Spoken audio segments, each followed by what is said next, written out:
Hello， 大家好，欢迎来到大勋的音乐工作室。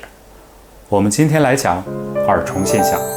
今年8月份暑假档，皮克斯电影公司新推出的动画电影《头脑特工队》的第2部，一经上映就获得了无数好评。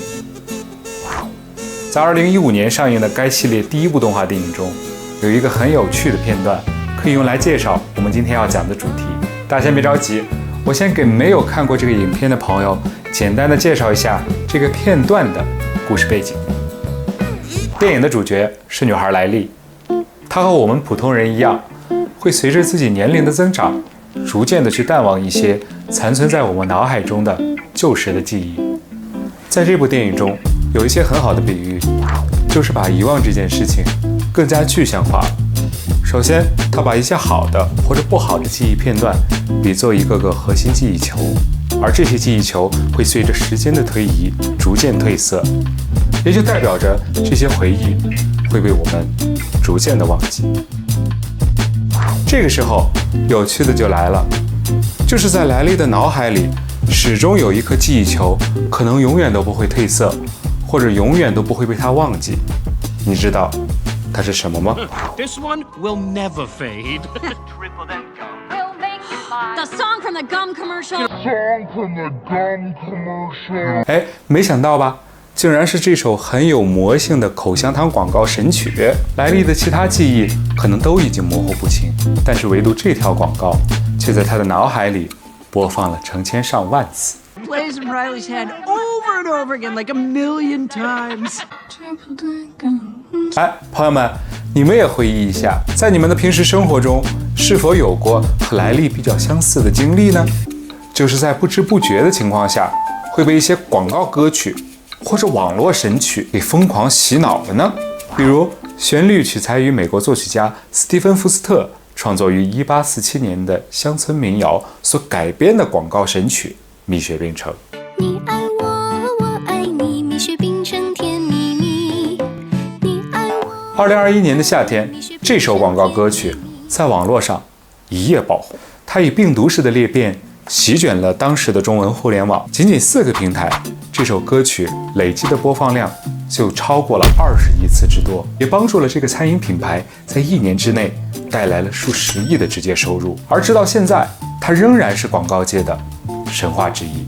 我们也简单总结了这首歌之所以会成功的原因：简单的歌词，配合了经典的旋律，再加上大量的重复，我们都管这种歌曲叫做洗脑神曲。那么这个时候问题就来了，这种洗脑的现象是怎么产生的呢？有没有一种科学理论依据可以用来解释这种被音乐强行洗脑的现象呢？在音乐心理学上，这种现象被统称为非自愿音乐意象。科学家们把一些洗脑的音乐片段比作是一只驻扎在我们耳朵和大脑里的蛀虫，所以这种现象俗称为耳虫现象。雷丁大学在2014年的研究报告中认为，耳虫就是我们无法摆脱一首歌，或无法阻止它在脑海中重复出现的一种听觉体验。而耳虫现象的产生原理，则是听觉皮层参与了一种叫做语音回路的大脑短期记忆系统的运作。其实通俗的讲，就是音乐片段的旋律经过了大量的重复，一遍遍入侵我们的大脑，再配合可能让我们产生情感共鸣的歌词，于是便产生了耳虫现象。而容易触发我们耳虫现象的音乐片段，它的长度一般在15到30秒之间。但是如果想要触发或者回忆起它来，可就不仅仅靠听这一种途径了。研究表明，当我们在接触某些熟悉的人、节奏或者词语时，都会被动触发耳虫现象。那么，是不是因为在互联网这种现代媒体平台的加持之下，才更容易产生耳虫现象呢？在这之前，是否对于这种现象有过任何记载或者记录呢？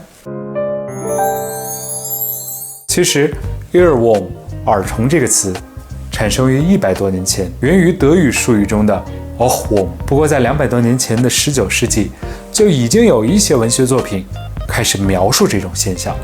1876年，作家马克·吐温在著名的《大象月刊》中发表了自己的短篇小说《文学噩梦》。在这篇小说中，马克·吐温声称自己受到了一首朗朗上口的广告打油诗的耳虫攻击。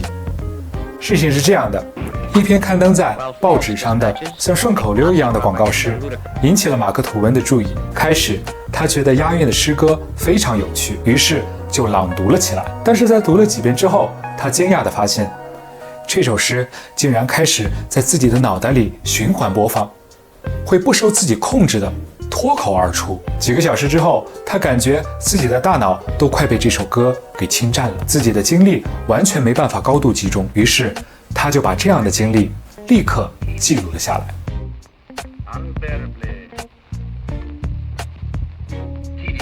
幸运的是，他把这首洗脑的打油诗在讲给别人听之后，他的精神才慢慢的得到了恢复。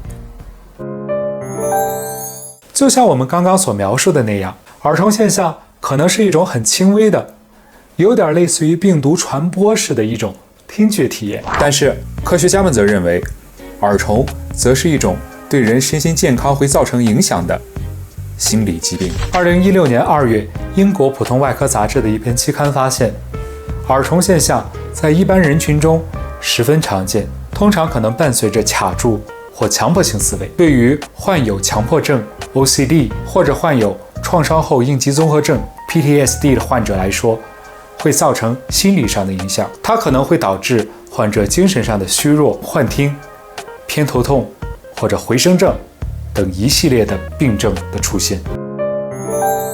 那么当我们被这种现象所困扰的时候，有没有什么好的方法可以尽快消除我们脑海中那些让人讨厌的旋律呢？第一种解决耳虫的方式，就是运用美国心理学家艾拉·海曼提出的理论。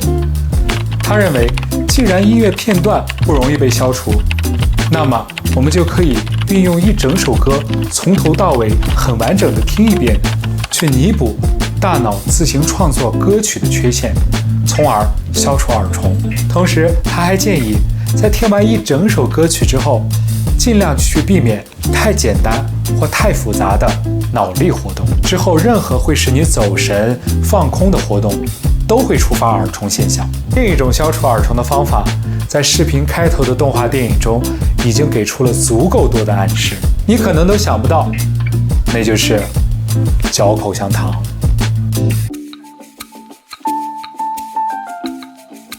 如果你也被耳虫现象所困扰，你感觉我总结的方法可能会比较靠谱，那我建议你不妨去试试。好了，我们今天一口气儿聊了这么多关于音乐科学方面的知识，如果你有什么意见或者建议的话，欢迎在评论区留言。我是大勋，我们下期再见。